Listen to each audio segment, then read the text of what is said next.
I am seeing success stories all over the map of a 19, 20, 21-year-old that's making $70,000, $80,000 a year, buying that Jeep that they want, buying that truck, or they just signed for a house that they're building. And I hear this over and over again. And so young people don't know about it. So we've got to really take the initiative as employers and start to work within our community. What we're trying to help promote is build this workforce in your backyard. Invest in your community, invest in young people. You're really going to get lots of good returns.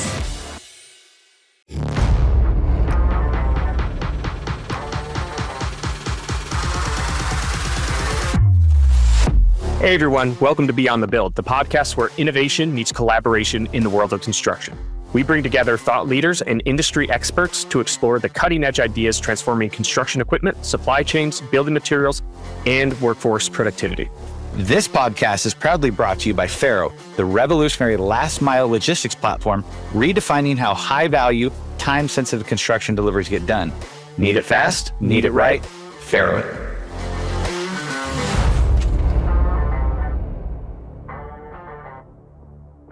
All right, hello everyone. Today we are joined by Lindsey Trent, a passionate leader in the trucking and logistics industry who is working tirelessly to bridge the gap between today's workforce and tomorrow's talent.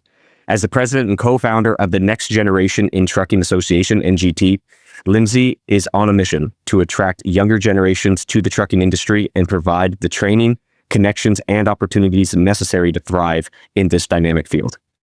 With a background in business development and customer relations at organizations like Ryder Systems and Driving Ambition, Lindsey brings a unique perspective on workforce development, recruitment, and training in logistics and trucking.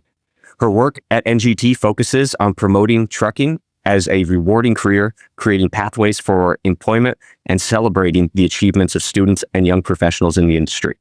Today, we're going to be diving into the critical need for a strong workforce in logistics and how companies can attract and retain young talent, especially in an industry that faces a driver shortage and increasing competition. Lindsey, welcome to Beyond the Build. JP, Scott, thank you for having me. I'm excited to be here. So what's the day-to-day kind of operations division of what you've created? My day-to-day a lot is walking that fine line of trying to help fund the mission, right? So getting new members, selling ourselves of what we're doing and working on the mission to actually then fund the mission. And so we're mainly funded by industry, and our mission is to promote trucking careers as a positive career choice. So diesel tech programs, CDL programs, supply chain programs, and we're really focused on high schools and even career awareness before that, right? So, and not just students, but educators, school counselors, people who influence education. We want to career brand the industry as a positive career choice.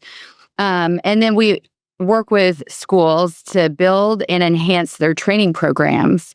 And so that means trying to help high schools start commercial driving programs, or maybe they have a diesel tech program and they need more resources or they need more partnerships. And we come in and try to help strengthen their programs.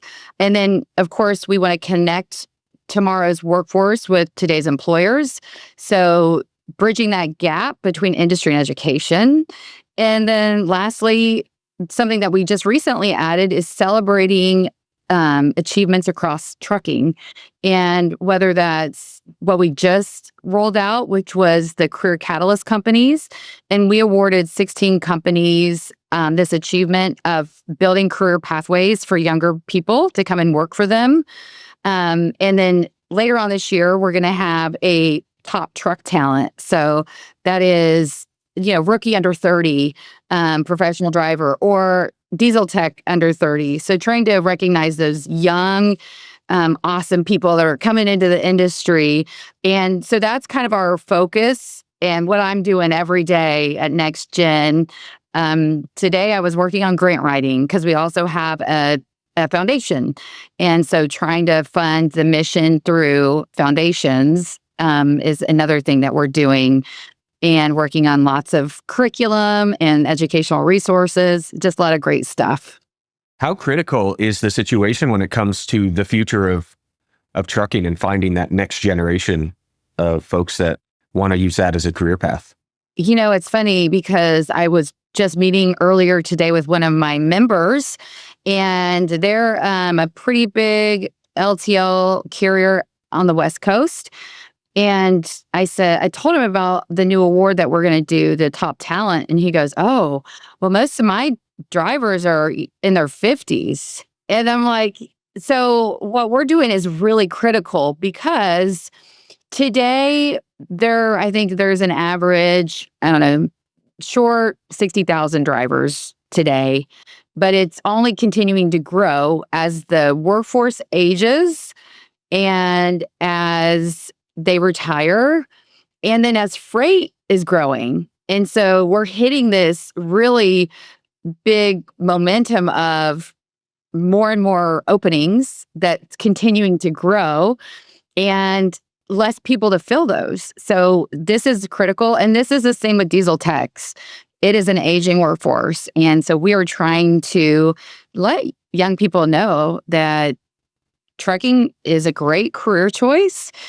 There are opportunities in rural environments, in cities.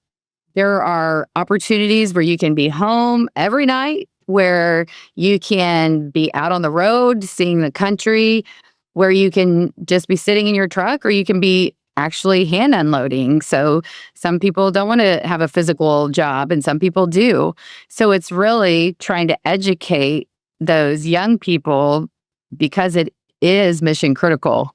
Do you think it's kind of the system that has told kids for years that you got to go to high school, you got to go to college, you got to get a degree, and then you can get a job? Why do you think we have such a shortage? Is it a matter of messaging? Do people not know that trucking is an option? Or why do you think that there is such a shortage? Because it is a great career option. You can make very good money and have a great career in trucking.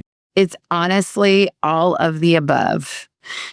One of the problems we have is you have to be 21 to cross state lines. And so I think a lot of times a company looks at that and they're like, "Oh, well, then I'm just not going to do anything." And so we're trying to change that narrative. It's also the fact that young people have been told that college is the answer. And what we're seeing, and a lot of studies that are coming out, is that all these liberal arts degrees that young people are getting, the average cost of four-year college is $150,000. And so, right, there's this student loan debt, unless you're incredibly lucky not to have student loan debt. And you get that liberal arts degree and you come out making $30,000 to $40,000. And you're still making that within 5 years in a lot of areas. Half of them don't even use the degree that they went to school for, more than half. I would say more than half. Yeah, it's a staggering number. Or you can get a skill while you're in high school and start your career when you graduate making more than what you're going to be making with that liberal arts degree right out of college with no debt, and starting 4 years earlier than your peers, of building on to your, net worth, right? You're trying to save money for a car, trying to save money for a house. And I am seeing success stories all over the map of a 19, 20, 21-year-old that's making $70,000, $80,000 a year, buying that Jeep that they want, buying that truck, or, hey, they just signed for a house that they're building. And I hear this over and over again. And so young people don't know about it.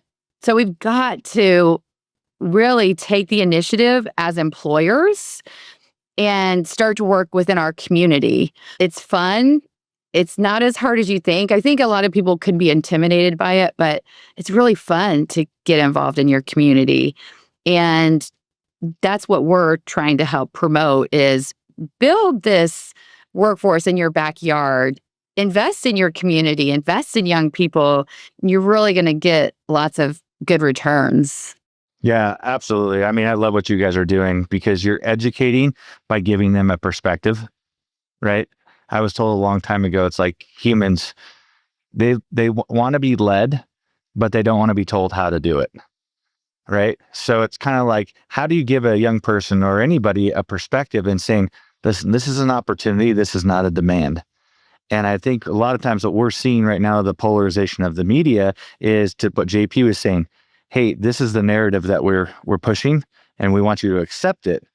Where, look at technology, how much we're advancing. Everybody's looking at the AI and the technology bots that are coming through, and jobs are going to be, pushed out. You guys are doing something with like a skill, because we're not to a point where we have autonomous vehicles yet. We live in a society right now, and I tell people, like, we have packages showing up to our house that we don't even remember what we ordered. I mean, you get to the point where you're just like, I don't know, there's another box. Like, what was in it? I have no idea. So there is this form of like almost like a gluttonous society as well too, that we're overbuying, let's just throw it out there. But in the industry, there's so many different levels. And the end user, like, there's LTL where you go to intermodal, one stop to another, someone unloads you. There's places, to your point, where you have to get out and you have to hand load and unload. One thing that, like, Faro runs in, we're job sites where you have to unhook a compressor. You have to go on where there's PPE, right? So we actually are looking at a way too to challenge even the trucking industry. I'll tell you personal stories. Like when I ran equipment rental yards, I used to move backhoes and excavators and dump trucks over state lines. And one of our biggest challenges with the trucking industry was we would get people in that couldn't communicate, that would get out of the vehicle wearing a tracksuit and, comfortable shoes. And a lot of times we would be like, no, we need a dovetail and we need you to load this. And they're just looking and pointing at a piece of paper. And it's like, I got to have somebody that can maneuver, let alone like even try to put you on a job site to talk to our end user. But there's so many different levels and layers where someone can come in and say, I just want to drive a truck and I want to go from, Los Angeles to Seattle. Okay, that's great. Or, hey, I just want to do a hot shot where I want to be home at night, like you said. Give me something that's local, that's in and out, or like things that we're doing, what maybe doesn't require some of the specifications like a CD hauler, our CDL hauler needs to have. But at the end of the day, we're still living in an environment where we need these skill sets. We need people to do what edge case and technology has not got to the point. I don't think possibly ever will. Maybe, I don't know. But educating the kid that's come out that are into social media and says, oh, I can be the next $1 million influencer from my bedroom. You're like, okay, well, let's look at the averages. How many of those are there? Like less than 0.5%? Like you still have to accelerate from what I call being a consumer, living with home and having people pay your rent, to being a producer, where it's like, you don't need to go to a 4-year school.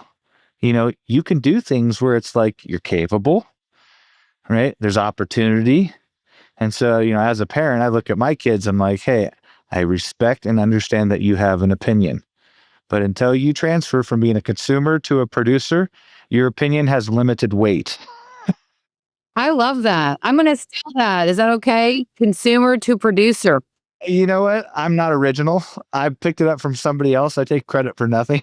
But it's like, it goes back to like serving others, right? The core principle, it's like, what's our why?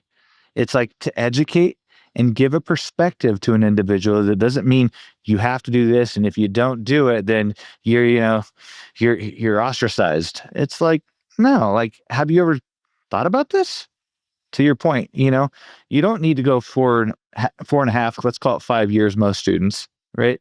To get a degree in something that you probably might never use, when you could have got into a trade and learned a life skill that you can use and then transfer on. And yeah, I mean, I love what you guys are doing by educating the next generation as people cycle out and, go on to different paths.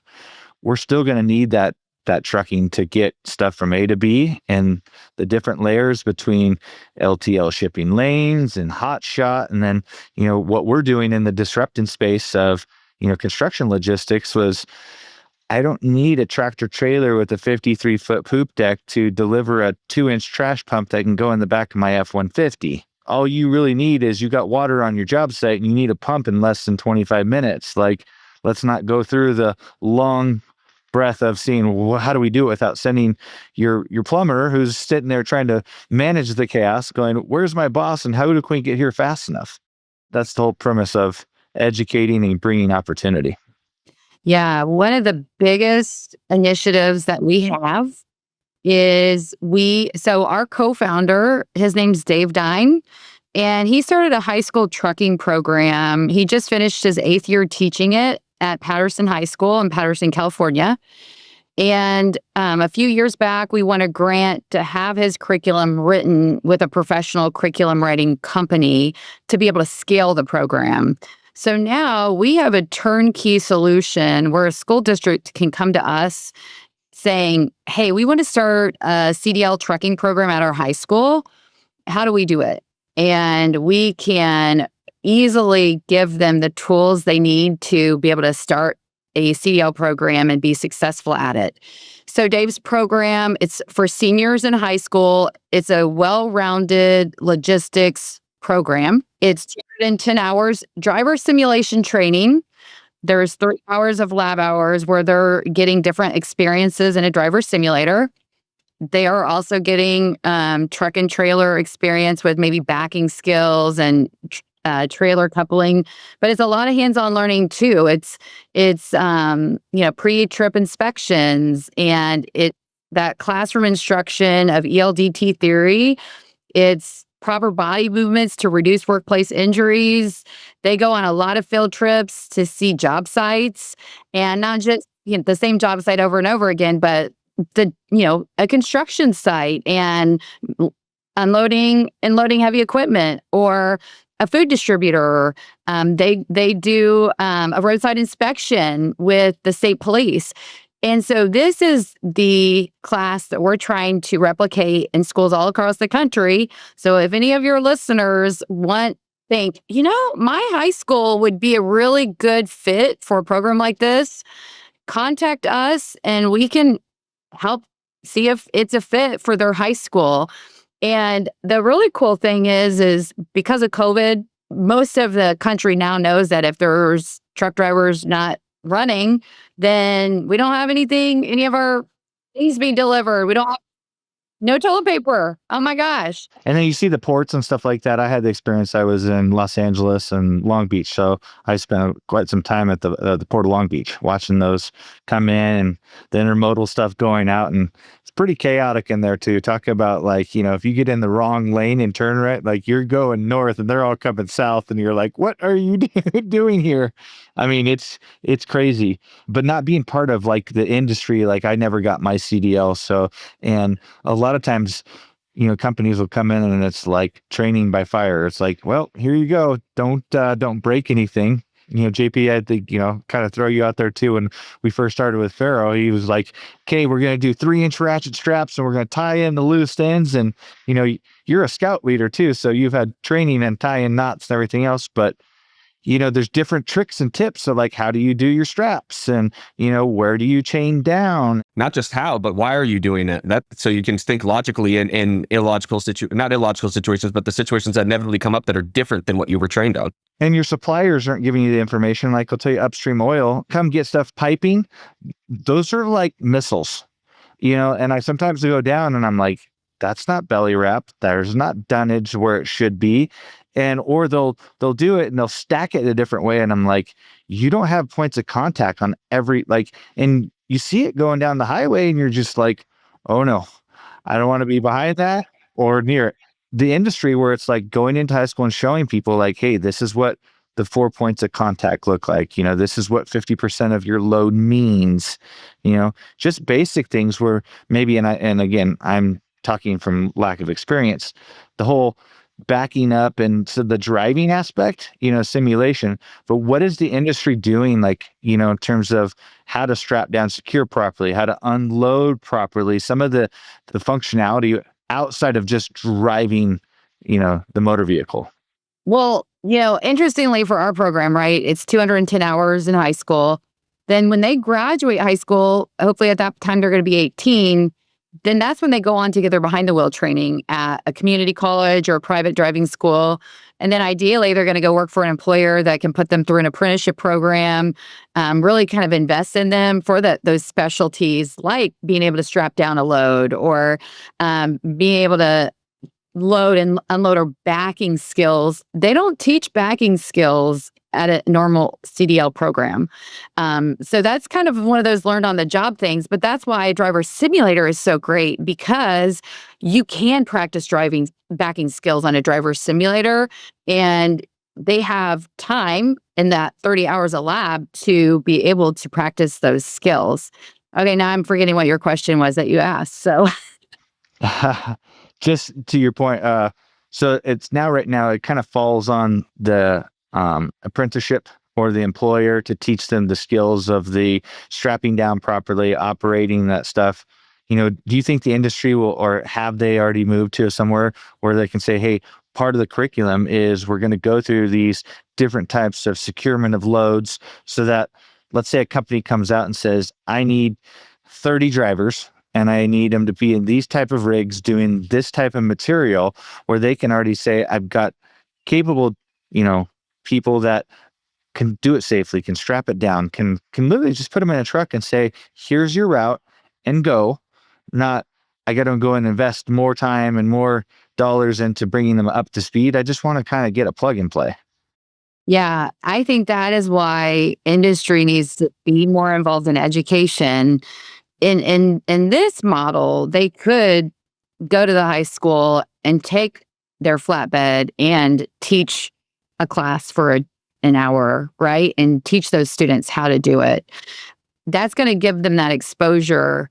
But I also think that employers are going to have that finishing program training, which I think a lot of them do, because it is very specialized. It is a skill set. Have you all ever tried to back a truck and trailer? I mean, it is a skill set. I'm not incriminating myself, that's saying that, yes, I've operated a semi-CDL without a but yes, to your point, backing them up. I mean, you can get to a point where you've seen these videos where people will put like an egg on a cone and they can basically slide a cart under it because they're so good at just knowing their mirrors, knowing their wheels. I mean, you're like, one of the funny stories I tell people in the equipment industry is, it's this push-pull between operations and sales, right? So your salespeople, they're just heat-seeking missiles. They just want to blow things up and go get the order.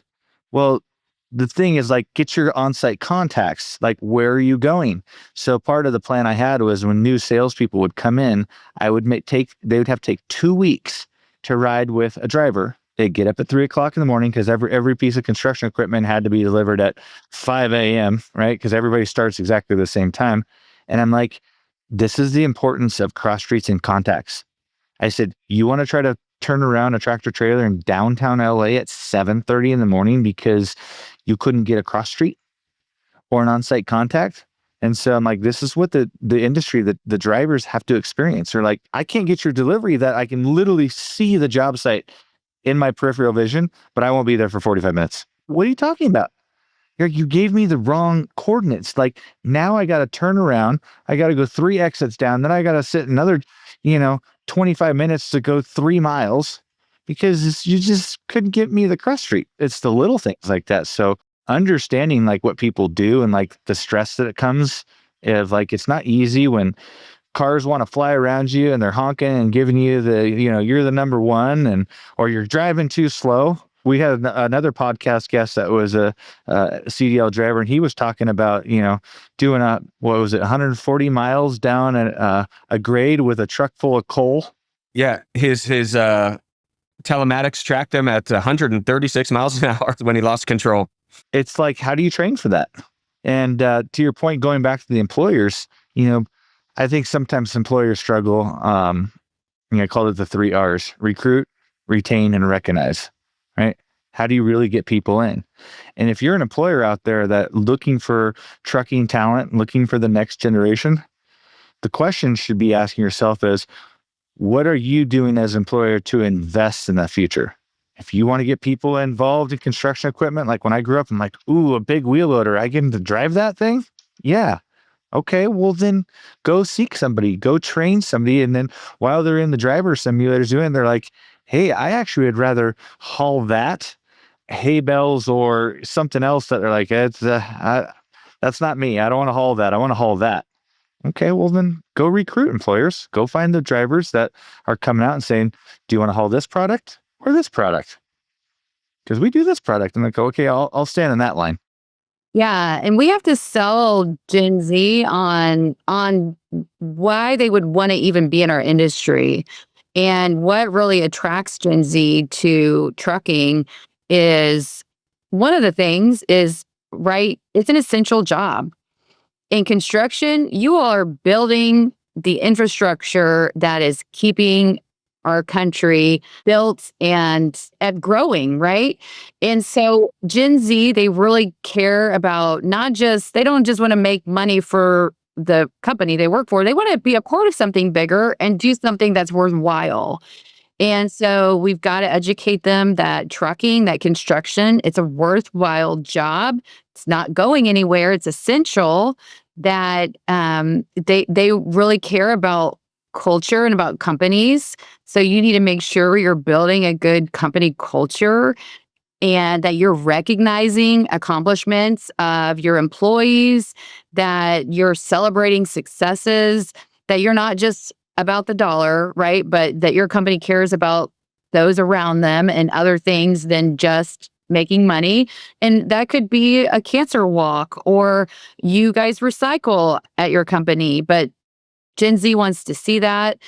And a few other things about trucking that is kind of cool to them is they're independent. They sometimes want to see the world and see the country.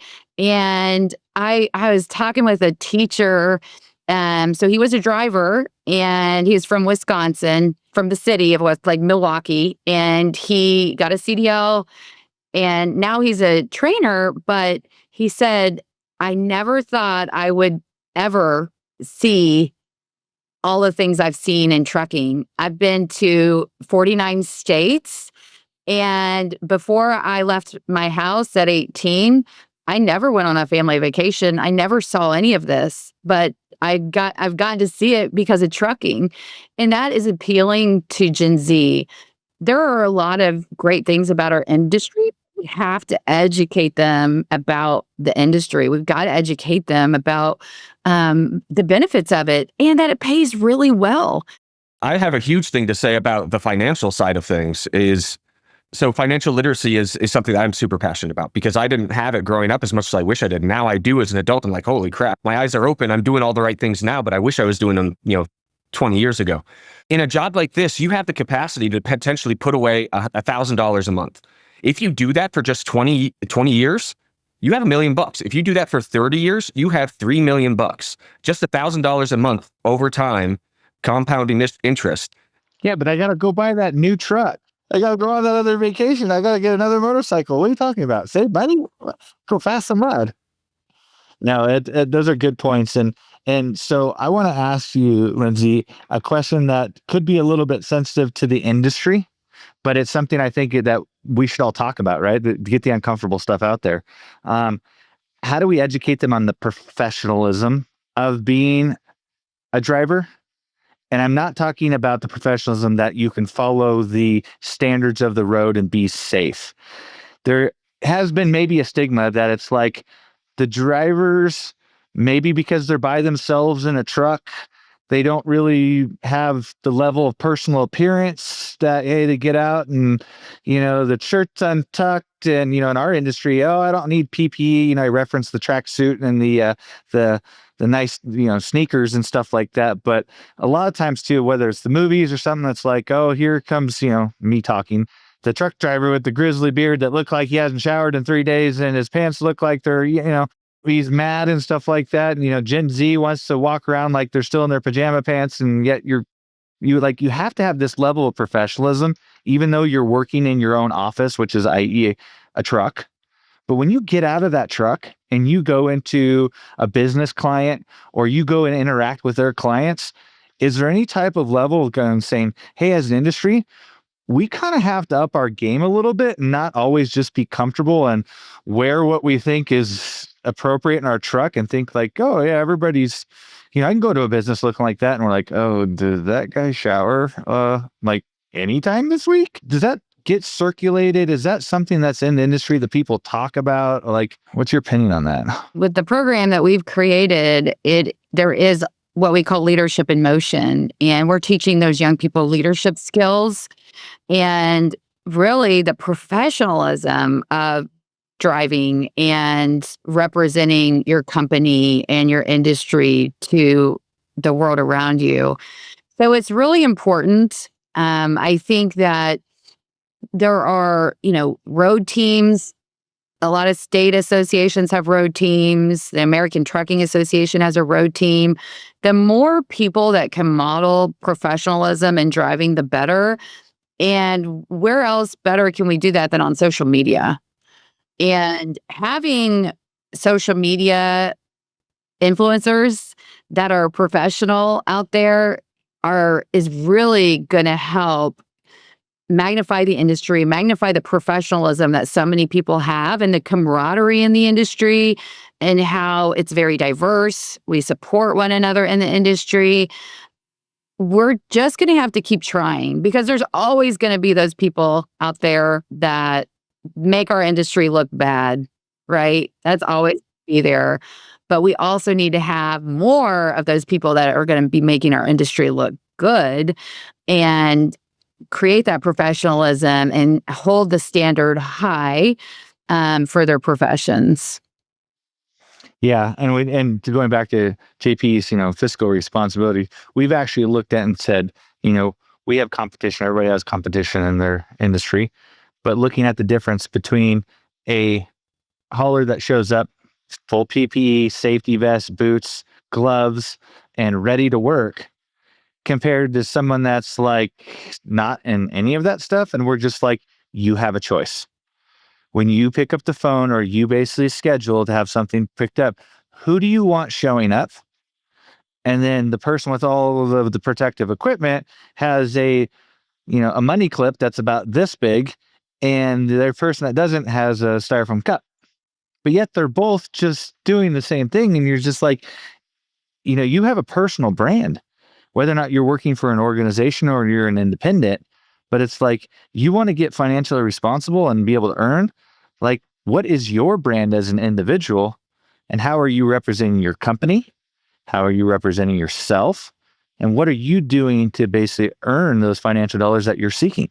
Educating the next generation on that, like, I know your opinion matters, but at the same time too, there is worldly optics that we have to abide by. I mean, I'm sure some people would be like, I don't want to wear a shirt every day. I'm like, okay, but you're going to get people looking at you really weird if you're sitting on the plane with no shirt. You got to deal with that. So I'm just curious in terms, like you said, is that something that circulates within the education piece of saying, we want to teach you how to operate these vehicles. We want to show you the opportunity, but we're also looking to coach and mentor you to be successful.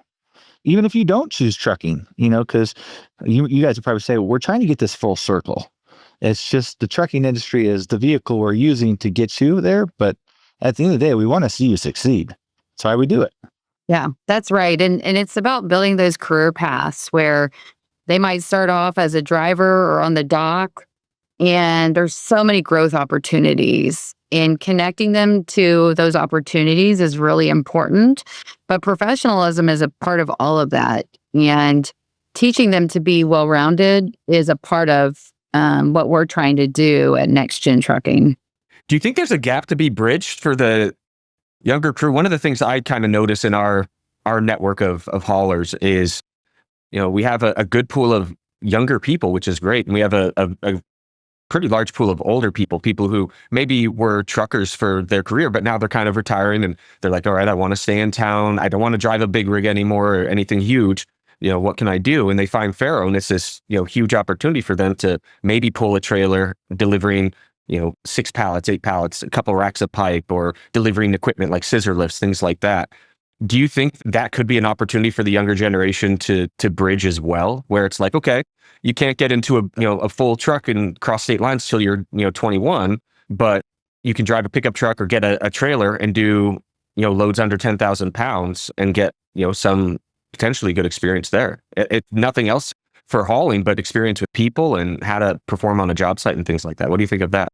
Yeah, absolutely. I think that those types of companies are a great pathway into the industry because they have desk jobs where they're selling parts and renting out the equipment. They've got the lot with all the equipment on there.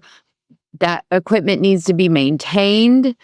And how can you bring in an entry-level 18-year-old that's serious about their career, right? This isn't any 18-year-old. This is somebody that wants to do this as a career. They see the opportunity, but they need to be invested in by a company. And trying to build that pathway is important. And maybe eventually they want to be a full-time mechanic for you, or maybe they eventually want to be a driver. So building those pathways and bringing in those 18-year-olds and giving them a chance to have different aspects of the job, it's just going to make them better when they are able to drive for you when they've turned 21. And there are a lot of companies that build those pathways where they're driving a pickup truck or they're driving a straight truck until they reach the age where they can, have a Class B or Class A crossing state lines. Yeah, I think it just recognizes that there's so many different, I wouldn't call them shipping lanes, but there's so many lanes that you can operate within logistics, right? There's some areas where a large truck and trailer, they can't get in for spacing issues, right? Like we talked about, if I have a towable 185 compressor that just needs to be swapped out because we just delivered it and now it's broken. Yeah, I don't need a tow truck. I don't need something there, but I do need some logistics and I need it done like a half hour ago, right? It's like I don't have the time to go through the channels and call and everything. Like I just need it done. It's like what Uber did. I need a ride now. Okay, here you go, like convenience. And then as they step up, they start saying, wow, I want to get into something bigger. I actually want to drive that. Or I don't want to drive that. But it's like you're still in the industry. You still play a significant role in moving America, moving the globe, basically, because everywhere has shipping. Doesn't matter where you go on this planet, you got to ship something. You got to move something. I mean, we're not original. They just started delivering mail a long time ago on horses, right? We're just using bigger machines now. But the principles behind getting something from A to B, it's never going to stop. Even when we go sci-fi, right? When we start teleporting things, doesn't matter. Still need to get something from A to B. But I think we're hopefully a long way away from teleportation. And I hope we're still a long way away from drones that can pick up sea cans. Yeah. Yeah. We'll see about that, right? Yeah, we'll see. Let's hope we still have a little bit longer time to drag our knuckles. That's me. I call myself the ultimate knuckle dragger. I don't know anything about tech. Just have a tech company. Well, Lindsey, like for time's sake, thank you so much. What you guys are doing is awesome. Organizations that are truly serving our communities. We need more of them. So thank you for what you're doing for the industry, and thank you for jumping in and educating the next generation. We really appreciate it. And the best way for someone to connect with you is it going to your website, nextgentrucking.org? Come to our website, nextgentrucking.org. You can follow us on socials, Next Gen Truckers. We're on all social media platforms. We have a monthly newsletter we send out. You can sign up for that online on our website. You can join our association. And one of the fun things about what we're doing is that we created Next Gen for the industry. But what we quickly realized was that what we're doing is impacting young people's lives where they're turning their life around and they're finding something they're good at. They're finding something they're excited about and see themselves in for their career. And literally, we have seen so many of these students turn their life around because they're finally succeeding in education, right? They're not succeeding in those traditional education classes, but these classes, they're good at them. And we quickly kind of changed our tune, like, hey, we created this for the industry, but the really thing that we created this for is to help a young person find a career that they can be proud about, they can support a family with, and they can really help society, right? They're going from being that consumer to that producer. And it is all about these young people, and it's all about helping them find a good career. You all have good careers at your company. We've got to go invest in these young people and help them elevate their skill set in their lives so that they can be successful. And it's awesome. So we love to partner with people, with employers. Reach out to us anytime. Well, that's great. Well, thanks again. That was a great way to end things.